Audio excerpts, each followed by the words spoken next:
Welcome to the game analysis of game number 4 of the World Chess Championship 2018. Today, once again, Magnus Carlsen, world champion with the white pieces, and Caruana, the challenger, with black. So today, Carlsen did not repeat the opening from game number 2, where they went for an orthodox Queen's Gambit, and back then he started with d4.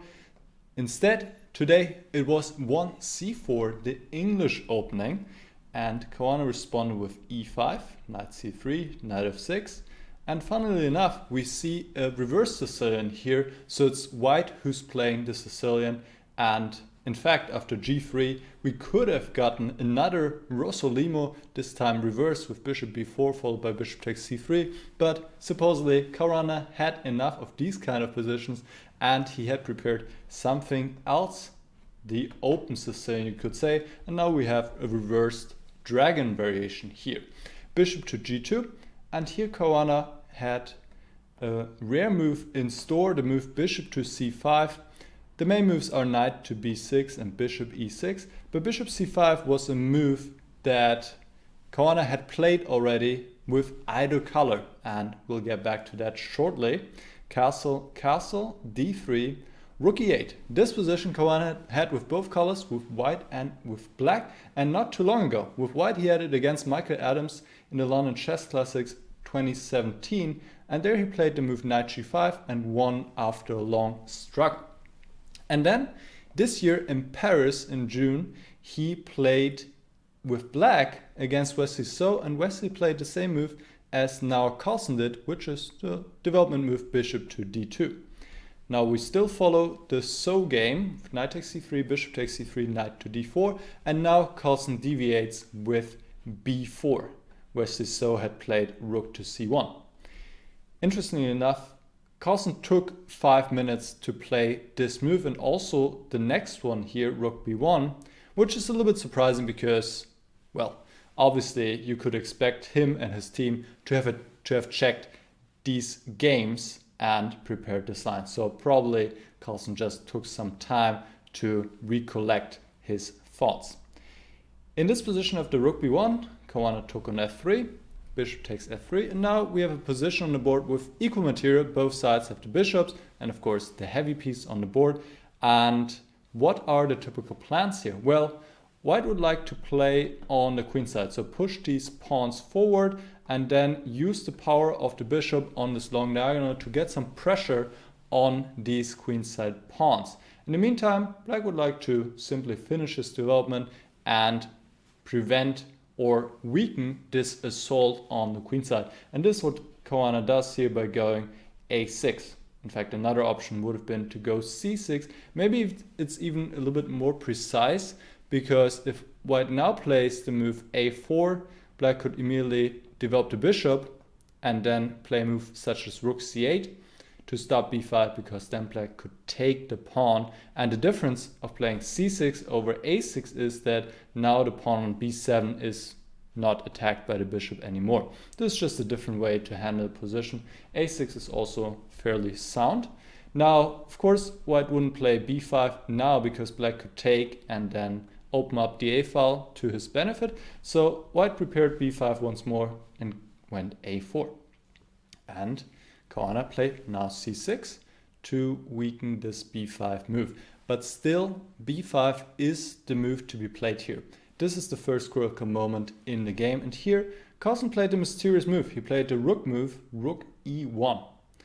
And it is not quite clear what the purpose was of this move. Maybe he wanted to move out of the attack of the bishop on the rook on h3, but it's not really clear how beneficial that is. b5 must be the right move here, and it's also the most natural to be played. Here black can go in two directions. He can take with the a pawn or with the c pawn. So let's first consider a takes b5. Now, in this position, black shouldn't take again, because this is exactly what white wants. Now he has pressure on this isolated pawn on b7, and this is just a very pleasant position for white to play. He can put more pressure on the pawn. His pawn island is very safe and protected, whereas black sooner or later will probably lose this pawn. It's quite unpleasant to play. So black should not do this.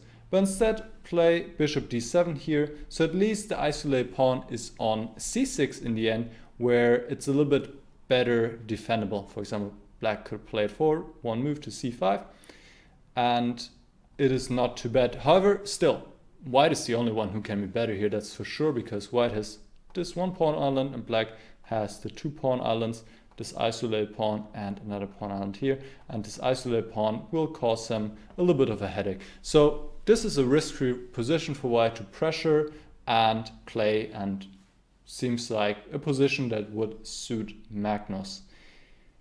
Black could also play a little bit more double-edged here, take with the c pawn and then play a5 to have a pass pawn here in the a file. White could now play queen a4 to block the pawn, develop the queen, and after queen e7 also bring the rook to the c file.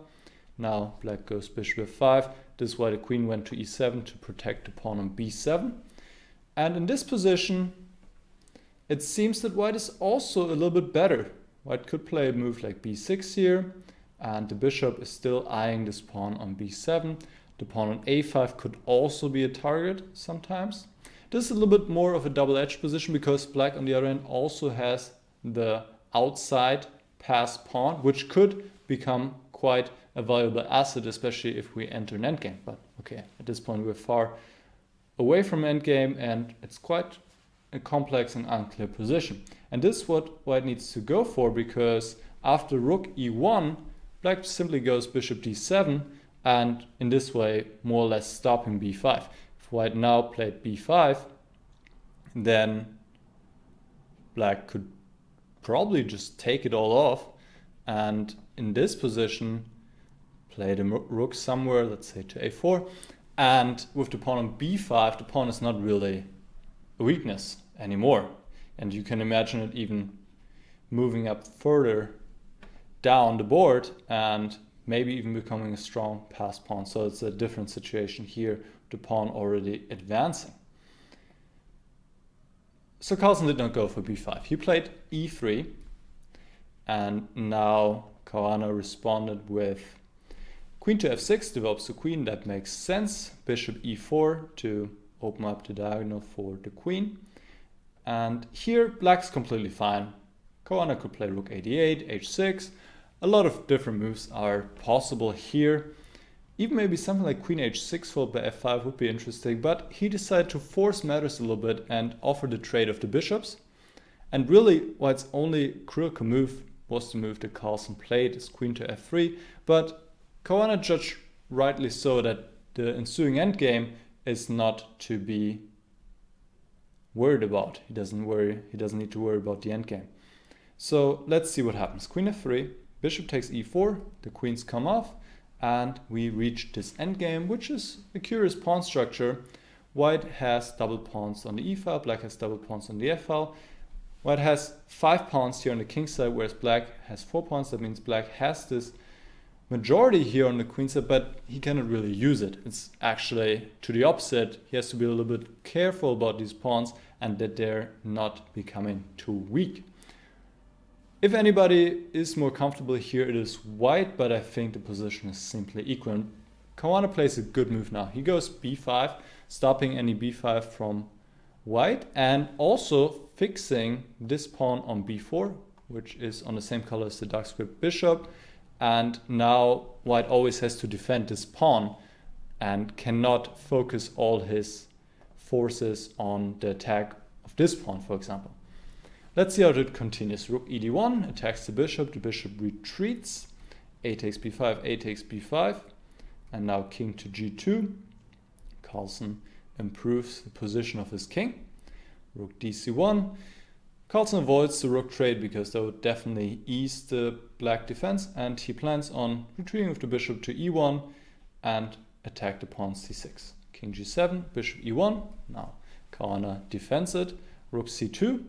And here rook a4. Now black really has achieved an optimal setup. The rook and the bishop are attacking this pawn on b4, and the rook on c8 is defending the pawn on c6. And what can white do now? He cannot attack the pawn on c6 once more, because then black would simply take the pawn on b4, and the rook endgame would not promise white anything. In fact, here black can even take another pawn on e4. It would be still a draw, but in either case, even if this pawn was defended, there's no hope for white here to get an advantage. So Carlsen played king f3, and now h5, stopping g4 and just grabbing some space here on the queen side. King to e2, now king g6. This is preparing f5, and this is why black first played h5, so after king g6, white couldn't go g4, stopping f5. h3, now f5 was played. This dissolves the black double pawn on the f file, as well as the white one, but the important thing is the king is becoming more active, and you want your king to be active in the endgame, so this is something that Caruana achieved here. Now Carlsen played f3 to play e4 check next move and fix the pawn on e5 on the same color as the black bishop. But in this position really doesn't matter because black is active and all the black pieces are on the right squares, so black is just completely fine here. Bishop d2 was played, bishop d6, and here Carlsen said, well, I don't see any way I can pose any problems to black in this position. So he played rook bc1 and offered a draw, which was accepted.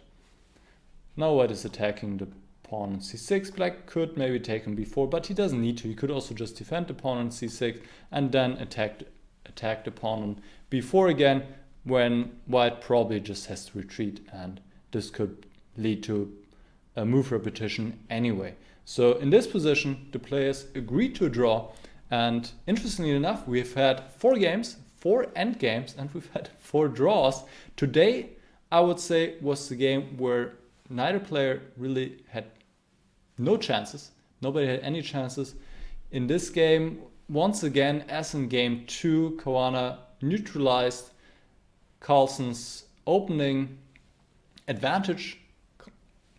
That Carlsen started with the white pieces was neutralized easily and achieved here an easy draw in the end. The only critical moment was 15 b5 instead of this mysterious rook move 15 rook e1, and after that Caruana cruised to a draw here, so he will be quite happy with the preparation in his black pieces so far. So 4 games played, 2-2 is the current standing, and we have game number 5 on Thursday. Tomorrow on Wednesday is a rest day. If you would like to be notified for my future analysis videos, then please subscribe to the channel, and then I'll see you for the next game. All right, see you then. Bye bye.